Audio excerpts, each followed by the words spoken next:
दोस्तों, आप सभी को महादेव, जय महाकाल, जय विश्वनाथ। दोस्तों, आप सभी का स्वागत है अभी पंडित एस्ट्रोलॉजिस्ट चैनल पे। आज हमें बात करना है दोस्तों विद्या रेखा और विज्ञान रेखा के बारे में। दोस्तों, जो आज का समय चल रहा है वो बहुत ही, कहा जाए तो बेरोज़गारी की दृष्टि से बहुत ही ख़राब चल रहा है। और इन सब के पीछे कारण क्या है आप सबको तो पता होगा। जनसंख्या, जितनी जनसंख्या बढ़ रही है उतनी ही बेरोज़गारी बढ़ रही है। और इस बेरोज़गारी के दौर में बिना पढ़े कुछ नहीं हो पाएगा।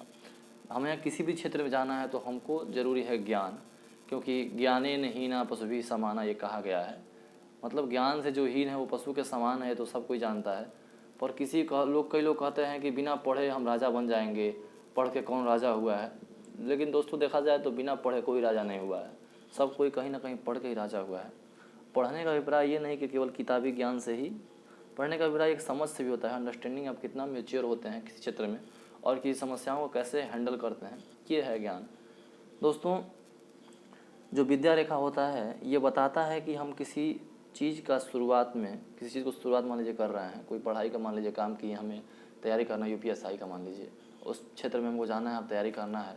तो अगर हम 4 दिन पढ़ाई करते हैं, 5 दिन करते हैं, 6 दिन करते हैं, फिर जो हमारा जो ध्यान केंद्रित वाला जो सिचुएशन होता है वो प्रत्येक दिन एक जैसा नहीं रहता है, बदलता रहता है। शुरू में तो 100% रहेगा, दूसरे दिन 90, तीसरे दिन इस तरह करते करते 10% पे आ जाएगा, जिससे हमें डिमोटिवेट होकर फिर उसको छोड़ना पड़ता है। इसके पीछे कहीं ना कहीं विद्या रेखा का कारण है, क्योंकि पूर्व जन्म में किया हुआ कर्म जो होता है वो विद्या रेखा को देता है। अगर विद्या रेखा आपका नहीं बना है, यही कारण है कि आप कहीं ध्यान लगा नहीं पा रहे हैं, एकाग्र नहीं हो पा रहे हैं। मतलब अगर आप मानते हैं सनातन धर्म को, हस्तरेखा को मानते हैं, तब की बात मैं कर रहा हूँ।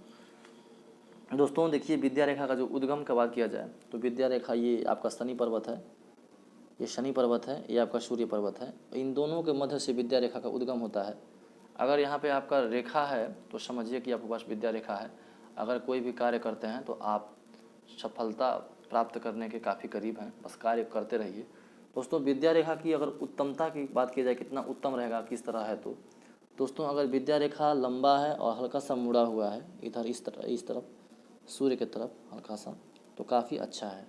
पर ये ध्यान रहे कि ये जो सूर्य रेखा है इसको ना काटे, इसके पास ही तक रहे और इधर मुड़ा रहे, इसे उत्तम कहा जाता है।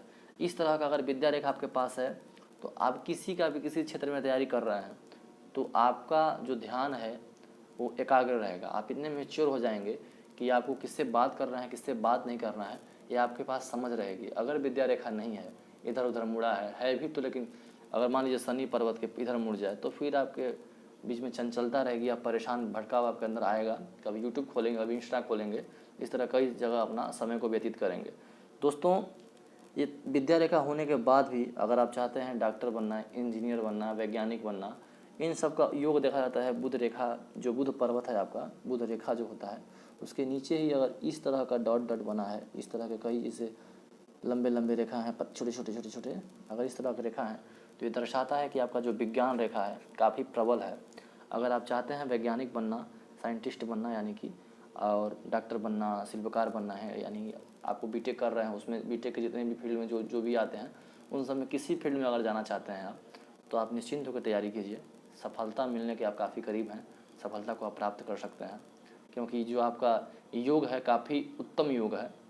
अगर आपके पास मान लीजिए ये विज्ञान योग है, विज्ञान रेखा आपका है, पर ये विद्या रेखा नहीं है, तो इससे भटकाव आपका आएगा। यानी कि आपका तो निश्चित है कि आपका योग है, वैसा आप पा सकते हैं उस नौकरी को, लेकिन बीच में आपको काफ़ी मतलब अंतराल हो सकता है। मान लीजिए आप पढ़ाई कर रहे हैं, बीच में कहीं इधर जाना हो गया, कहीं उधर जाना हो गया, इस तरह की समस्याओं का सामना करना पड़ सकता है। पर आपको घबराने की आवश्यकता नहीं है। एक मंत्र है, विद्यावंतम यशस्वंतम लक्ष्मीवंतम जन्म कुरु, रूपम देहि जयम देहि यशो देहि द्विषो जहि। इस मंत्र का डेली 21 बार, मतलब 5 रुपये कापी ले लीजिएगा और लाल कलम ले लीजिएगा, उससे 21 बार उसको लिखना है और हर दिन एक एक को बढ़ाना है। मान लीजिए आज 21 लिखें तो कल 22 लिखेंगे। इस तरह करके हमें लगातार 21 दिन कार्य करना है और 21 दिन करने के बाद से उस कागज़ को किसी मंदिर में रख देंगे या हम नदी में प्रवाहित कर देंगे, और तब तक तो हमारा मंत्र हमारा कंठस्थ हो चुका होगा। और उस मंत्र को डेली क्या करना है कि 5 मिनट कम से कम ध्यान, आँख बंद करके ध्यान लगा के उस मंत्र को पढ़ना है, और मन में कल्पना यही रहे कि वो मंत्र मेरे सामने है और मंत्र को मैं देख के पढ़ रहा हूँ। तब देखिए दोस्तों जो आपका ध्यान शक्ति और एकाग्र शक्ति है वो बढ़ जाएगा, वृद्धि होगा और काफ़ी आप अच्छा कर सकते हैं। इसमें चिंताकुल होने की कोई आवश्यकता नहीं है। दोस्तों अगर आपको वीडियो अच्छा लगा तो वीडियो को लाइक कीजिए और चैनल को सब्सक्राइब कीजिए। ठीक है दोस्तों, जय हिंद, जय भारत।